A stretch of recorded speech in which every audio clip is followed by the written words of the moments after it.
Is your domain being abused right now? Let's start with a direct question. What percentage of emails landing in an inbox right now are malicious? The numbers are unsettling. Phishing is not just an occasional risk, it is a systemic threat, with industry reports indicating that a staggering 80 to 95% of data breaches are initiated by a phishing attack. This reality brings us to the core of this discussion. You've likely heard about DMARC, but you are still asking the critical question, do I really need a DMARC policy, and how does it benefit my email marketing efforts? The short answer is yes. In the digital economy, an enforced DMARC policy is no longer a best practice. It is a fundamental requirement for securing your brand and ensuring your legitimate messages reach their target. DMARC stands for Domain-Based Message Authentication, Reporting, and Conformance. Think of it as your domain's dedicated traffic cop, telling email servers what to do with messages that claim to be from you, but can't prove it. The real benefit of DMARC lies not just in monitoring the abuse, but in stopping it entirely. We will demonstrate why taking the step to full enforcement, moving to the ultimate defense, DMARC P equals reject, is the most effective way to protect your customers, secure your brand reputation, and noticeably boost your email deliverability. Section 1, the Email Security Imperative. Why strong DMARC is the new standard. Your domain is a valuable brand asset. When an attacker sends a fraudulent email that looks like it comes from your company, a practice known as email spoofing, they are not just stealing from a customer, they are damaging your reputation. The cost of inaction. The threats are tangible and costly. Business email compromise, BEC attacks, which often rely on spoofing a company executive or partner, represent a significant financial risk. For instance, recent analysis places the typical financial loss from a BEC incident at an average of around $150,000 per successful attack. This highlights the severity of the problem that a simple DMARC record could prevent. A quick refresher. The building blocks before DMARC can take action, it relies on two established protocols: SPF, Sender Policy Framework, and DKIM, Domain Keys Identified Mail. SPF is like a guest list. It's a published record of all the servers authorized to send email on behalf of your domain. DKIM is a digital signature. It cryptographically verifies that the email's content and headers haven't been tampered with during transit. DMARC is the protocol that binds these together with an essential alignment check, and crucially, gives the receiving mail server an unambiguous instruction on what to do if a message fails both checks. The DMARC enforcement gap. Despite the clear and present danger of phishing attacks, the vast majority of domains are still not fully protected. This lack of enforcement creates an open season for threat actors. Recent research analyzing email domains shows a significant enforcement gap in DMARC adoption. Overall adoption. While DMARC awareness is rising, a large percentage of domains, 84% in some surveys, still lack a published DMARC record entirely. Weak policy dominance. Of the domains that do have a valid DMARC record, the majority are not actively stopping threats. A staggering percentage, often over 65%, remains set to the passive P none monitoring policy. Full protection is rare. Only a small minority of domains, typically less than 10%, have adopted the strongest enforcement policy of DMARC, P equals reject. If your domain is one of the many relying on a monitoring policy, you have effectively identified a security hole, but chosen not to close it. The question is no longer if you need a DMARC policy, but how quickly you can move to close that gap. Section 2 equals none versus P quarantine versus P reject. Which policy truly protects? The DMARC policy, designated by the P tag in your DMARC record, dictates how recipient mail servers treat non-compliant emails. Understanding these three policy options is key to moving into a truly secure place. Phase 1, P monitoring stage. Action. No action is taken on failed emails. They are delivered to the recipient's inbox or spam folder based on the receiving server's default rules. Purpose. This policy is for visibility only. It allows you to collect DMARC reports and identify all legitimate and unauthorized senders using your domain without affecting mail flow. It's a non-negotiable first step, but not a security solution. Phase 2, P equals quarantine, the spam folder policy. Action. The policy advises the recipient server to treat the failed email as highly suspicious. This typically means the email is delivered to the recipient's spam, junk, or quarantine folder. Critical drawback.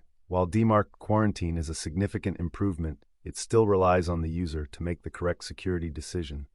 The malicious email still reaches their system, and a user could easily mistake it for a legitimate message, click a link, and fall victim to the scam. This leaves an unacceptable door open to human error and continued brand risk. Phase 3, P=reject, the ultimate defense. Action. This is the most stringent policy. It instructs the recipient server to completely reject the email. The email is permanently bounced, never making it to the user's inbox, spam folder, or any quarantine area. Core benefit: DMARC P=reject eliminates the threat entirely. By not allowing the forged message to pass through the email gateway, you achieve maximum security for your domain and maximum protection for the recipient. If your aim is to eliminate email spoofing and brand impersonation, moving to the DMARC P=reject policy must be your ultimate objective. Section 3. The overwhelming benefits of switching to P=reject. The decision to change your DMARC policy from P-quarantine to P-reject provides several high-level, compounding benefits that affect both your security and your bottom line. 1. Maximum security and phishing prevention. This is the non-negotiable benefit. P=reject shuts down the attack vector at the server level. With a quarantine policy, the risk is still present. It's still making its way to you. With a reject policy, the email simply doesn't exist for the user. It is the most robust, definitive action you can take to prevent malicious phishing attacks from reaching your customers and partners. Number 2. Enhance brand reputation and trust. When you implement a P=reject policy, you are making a public technical declaration that your domain is secure. You are signaling to every major email provider that you take security seriously. This demonstrates a deep commitment to protecting customers from the misuse of your brand name. The trust metric, a strong security posture evidenced by P=reject, builds trust. In a world where 96% of organizations report experiencing at least one phishing attack in the past year, according to a recent industry study, being one of the few fully protected domains makes you stand out as a trustworthy sender. 3. Measurably improved email deliverability and sender reputation. This is often overlooked, but critically important for email marketing. A fully enforced DMARC policy is a powerful indicator of a high-quality sender. Major ESPs constantly evaluate a domain's sender reputation to determine where to place its emails, inbox, or spam. When providers see that you have a strict P=reject policy, they recognize that your domain is secure and responsibly managed. This enhanced reputation acts like a fast pass, increasing the likelihood that your legitimate marketing and transactional emails bypass spam filters and reach the primary inbox. It creates a DMARC flywheel. Better security leads to better reputation, which leads to better deliverability. Section 4. The step-by-step pathway to P=reject. Moving to P=reject is essential, but it must be done carefully. Skipping steps can cause legitimate emails to be blocked, immediately halting critical business communication. The transition is a calculated, data-driven process. 1. The mandatory first step, P=none. If you haven't already, your first DMARC record must be P=none. This allows you to collect aggregate reports, RUAs, which provide the data you need to proceed. The data goal. Use these reports to create a comprehensive inventory of all legitimate third-party sending services, e.g. your CRM, email marketing platform, invoicing system, HR software that use your domain. Ensure all of them are properly configured with SPF and DM and pass DMARC's alignment checks. Number 2. The calculated move to P=quarantine. Once your reports show that all your legitimate traffic is fully compliant, you can transition to P=quarantine. The safety net. It is highly recommended to use the %% tag for a gradual rollout. Start with a low percentage such as P=quarantine, PCT=10.